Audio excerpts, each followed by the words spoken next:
it out. Your faith has made you whole. Get up and dance around and let the Spirit take control. Get out of your pain and take a different point of view. Hello, thank you for listening to A Glimpse of the Kingdom. I'm David Pendergrass. And today I have two special guests. One is my wife, who is a childhood specialist, and I bring her to today's podcast because of the nature of the question that you're going to hear answered. Also because she's just so lovely. I have Amy here on the line, and Amy, it's nice to meet you. What's your question? How can I help? Well, basically, the reason that I wanted to talk was just to ask about a situation with my 8-year-old daughter. She's in a 3rd grade class, and she has a classmate that we just found out has a really rare, aggressive form of cancer, and he's in stage 4. And the parents have said that, the doctors aren't giving much hope. But, obviously we are praying for him and believing for a healing for him.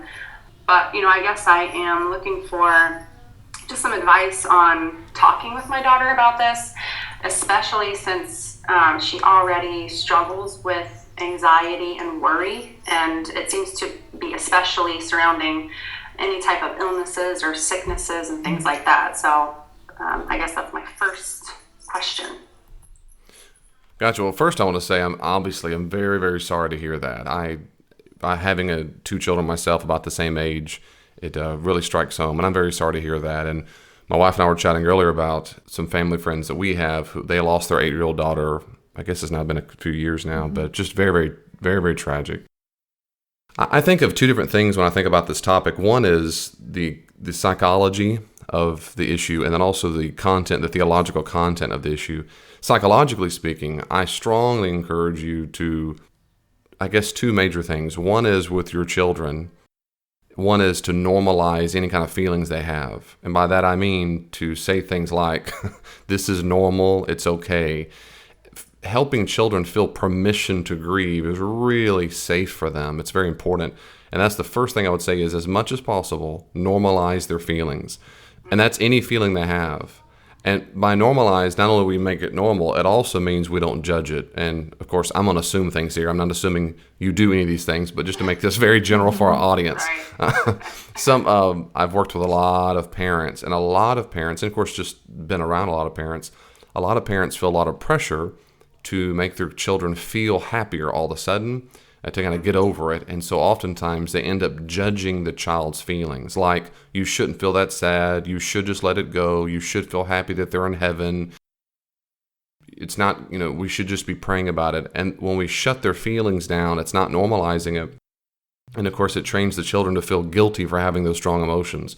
And I'm saying healthy parenting and all the study and research I've done and all of my practice I've done is exactly opposite. So we do the best job we can to make sure it's normalized. And the second thing is related to the first, but not exactly the same. The second thing I'd say is help them grieve. Another very common problem with parenting that I see is that they want them to feel better so quickly, they do not give them full permission to do it.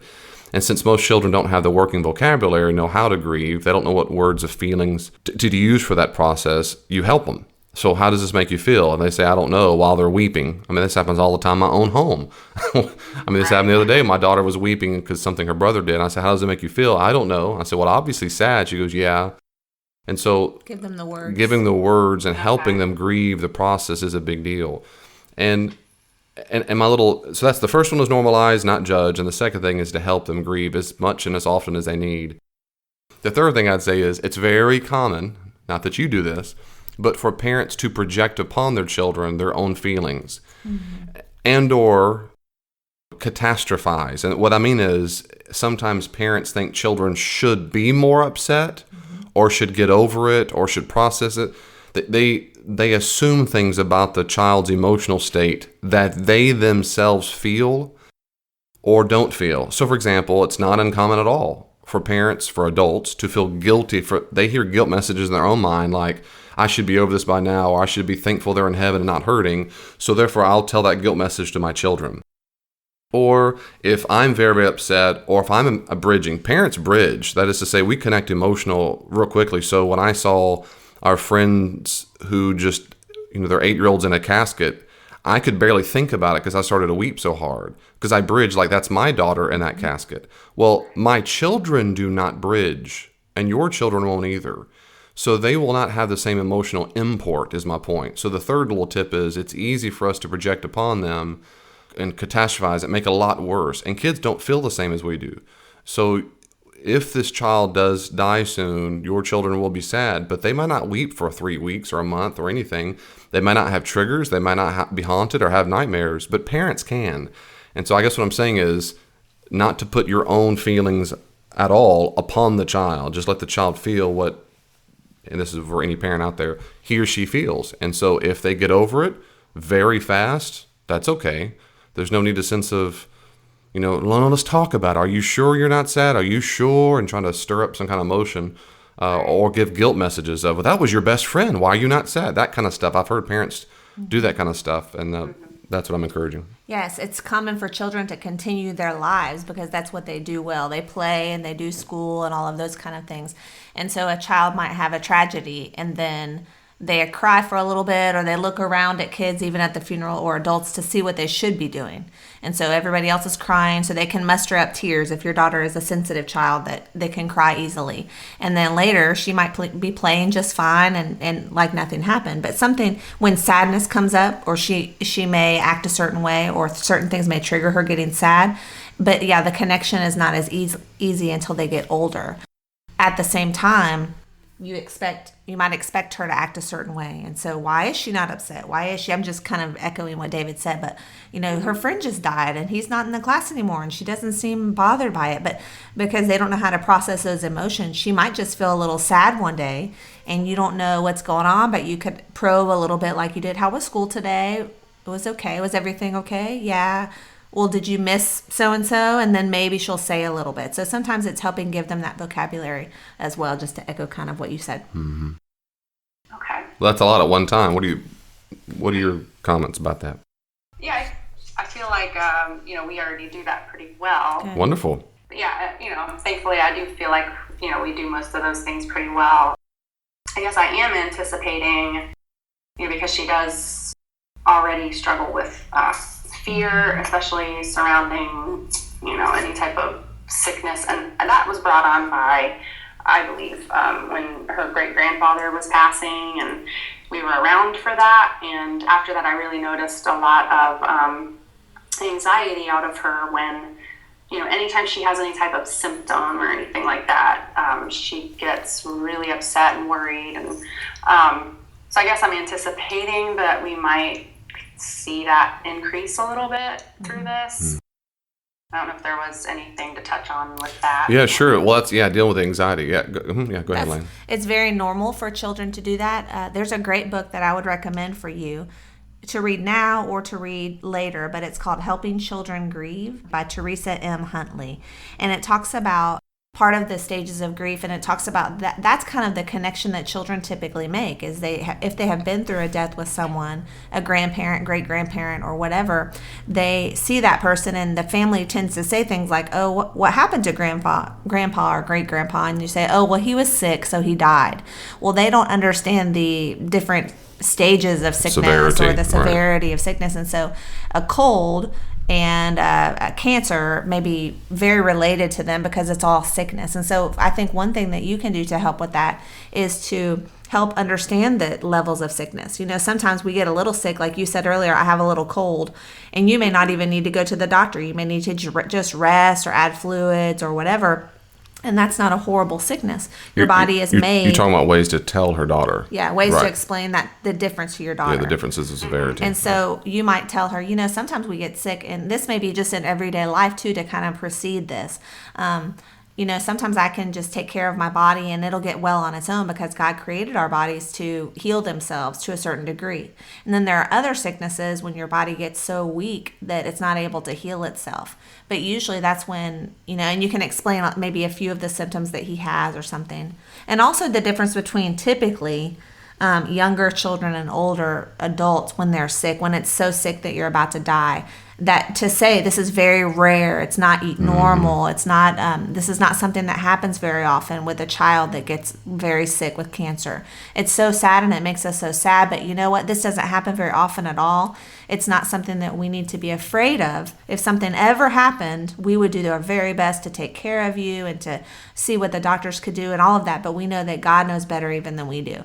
So it's kind of helping her through the process of some kind of sickness is very easy to get well, some is more complicated, but to explain the difference. So it might even help to go back and explain what happened to great grandpa. You know, his body was very old, it had lived for a long time, or he developed a type of cancer and his body wasn't strong enough, those kind of things. And that the friend has a type of cancer that doesn't happen very often. Doctors are trying to figure out how to fix it, but because it's so rare, so unusual, so uncommon to happen, that they haven't figured out how yet, and that's why he's so sick. So to help her differentiate between the two. Does that make sense? Yeah, it does. Yeah, I think that's really helpful. And also with anxiety in general, one time my own daughter, our daughter, was struggling with some anxiety for a while about something. In fact, for over a year, she said her belly hurts. We went to the doctor and everything because she said every once in a while it really hurt. Come to find out, she was feeling adrenaline and anxiety because of things she wanted to tell us, like little secrets of she thought the word butt or something. I mean, it'd be some just silly stuff that she felt she needed to confess to us, which was a shame. But when we realized that's what it was difficult for her to articulate that's what was going on because she was 6, 7, 8 years old. She was feeling guilt. She was feeling guilt. But when it finally came out, I remember one night in particular, when it finally came out, I chatted with her for a while about dealing with anxiety, and I explained what anxiety was and the feeling of guilt and worry, and I talked about the physiological symptoms with her, and I said, does it feel like this, heart racing, stomach, your belly hurting, and so forth? She said, yes.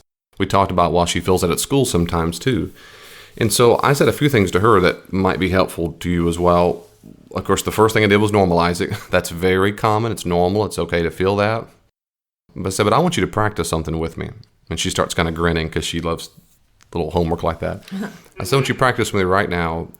What's something you might say to yourself when you start feeling those scary feelings or whatnot? And she would say whatever it was.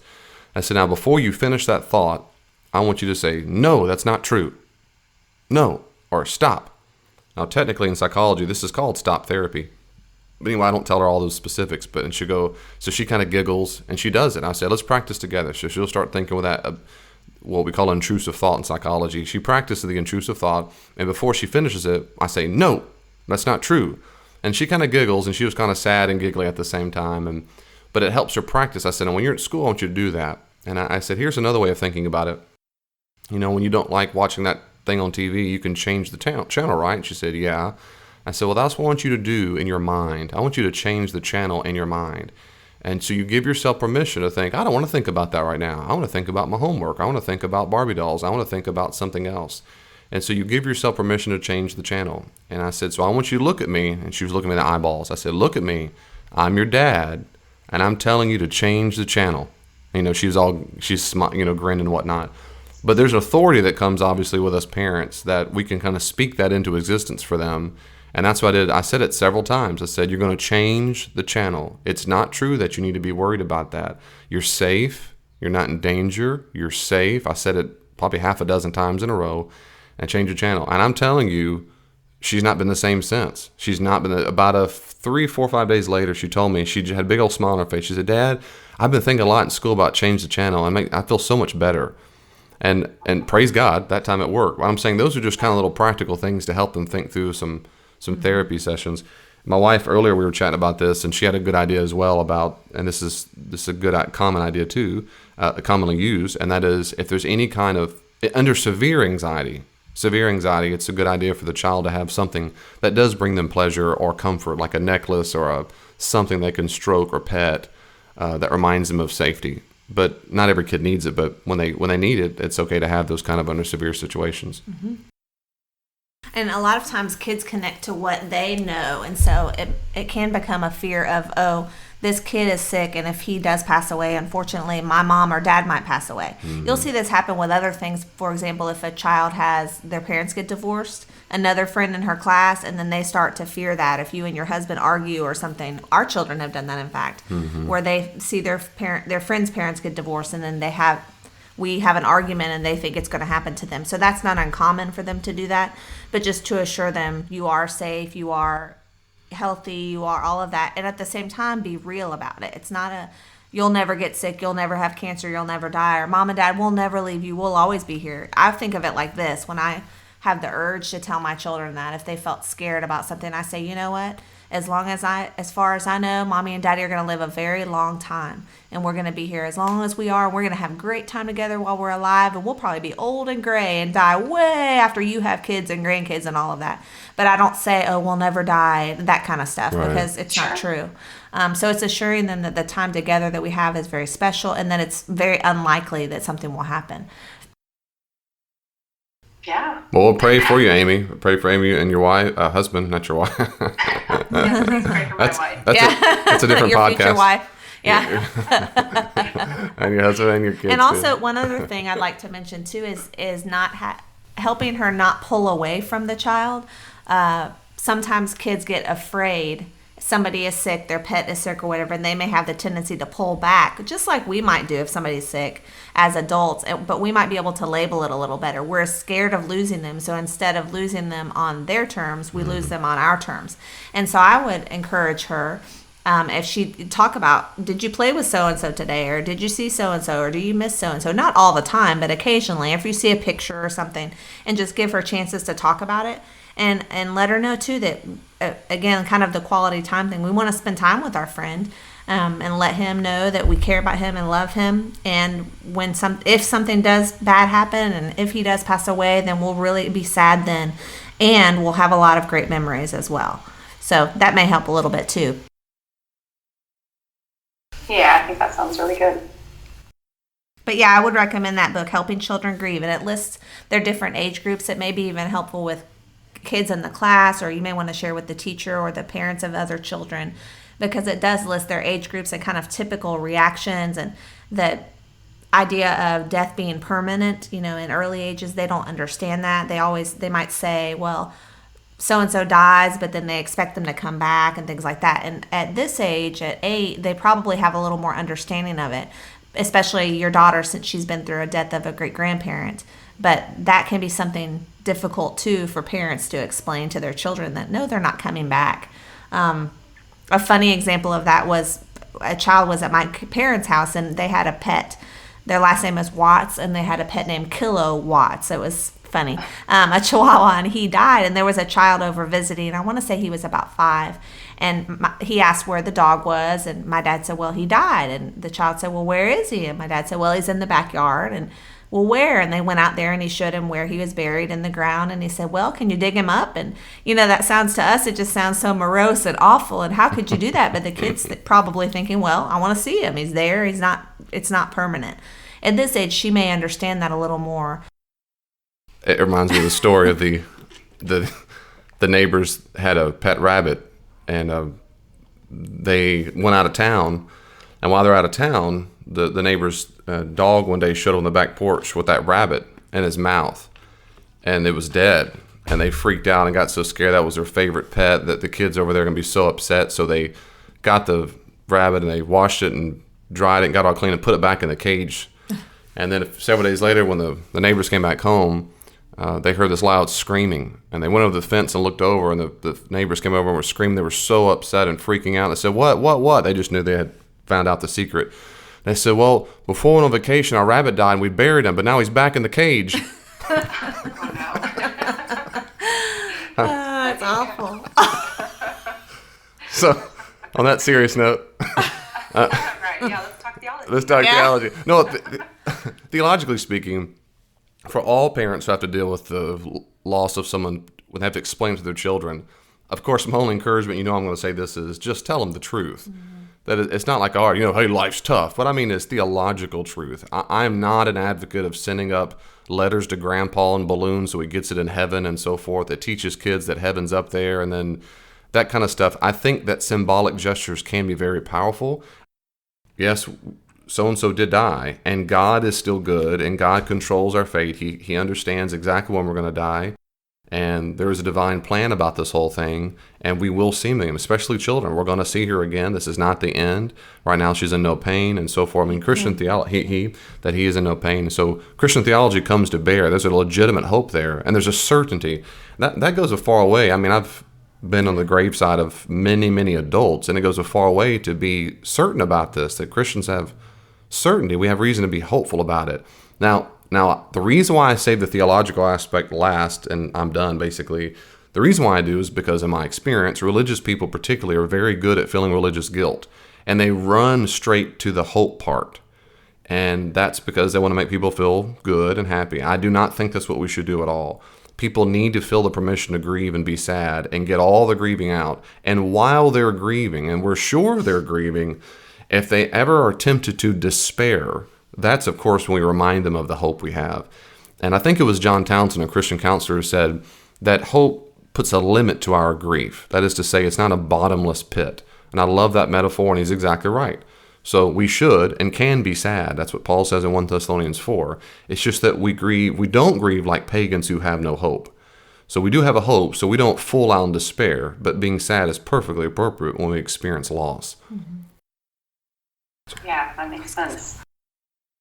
I wanted to mention one more thing when you were saying using the word die too.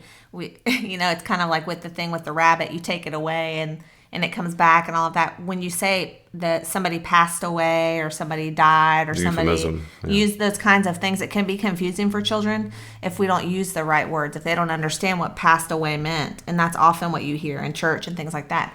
And so it's okay to say die. That's not a bad word. Right. Sometimes people don't say it around children, but it's okay to say that. It helps show permanence on the earth. And so that can be helpful with kids as well. So just be cautious about that. And in Christian theology, we explain it. Death means his soul is no longer united with his body. That's all that means. His soul is not in pain. So he's with God, the Father, Son, and Spirit now. And one day he'll be made alive again with the soul and body reunite. Mm-hmm. So he's not hurting. And the second his soul left his body, he was perfectly peaceful and fine and happy. So he's the same boy you're going to meet in the future. To distinguish, his body is dead, but his spirit is alive. His body is dead. That's right. And that's a normal, natural process. We're sad because we can't see him any longer, but he's still alive with Jesus in heaven. Yeah. His body is just no longer with us. Okay, yeah. It's really good. It might be helpful, too, just on a side note, if there is a school counselor or things like that, just to make that available to the kids.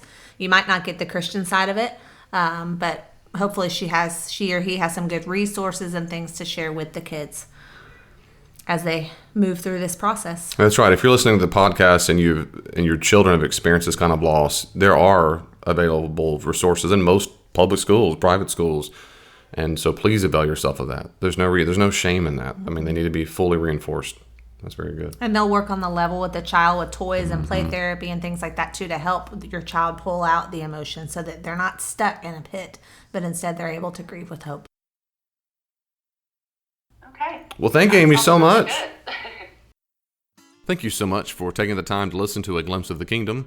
I hope you enjoyed the podcast. If you want more, go to davidpendergrass.com, davidpendergrass.com. If you look at the top, you'll see various tabs that have sermons I've preached, a link to all the podcasts I've done so far, a link to my consulting website. For more information about my consulting, see davidpendergrassconsulting.com. Also, you'll see information about the books I've written that are found on amazon.com. So davidpendergrass.com, one-stop shop, all that you need. If you want to reach out to me, follow me on Twitter, at Dr. D. Pendergrass, at Dr. D. Pendergrass, and send me a message. I'll see you online.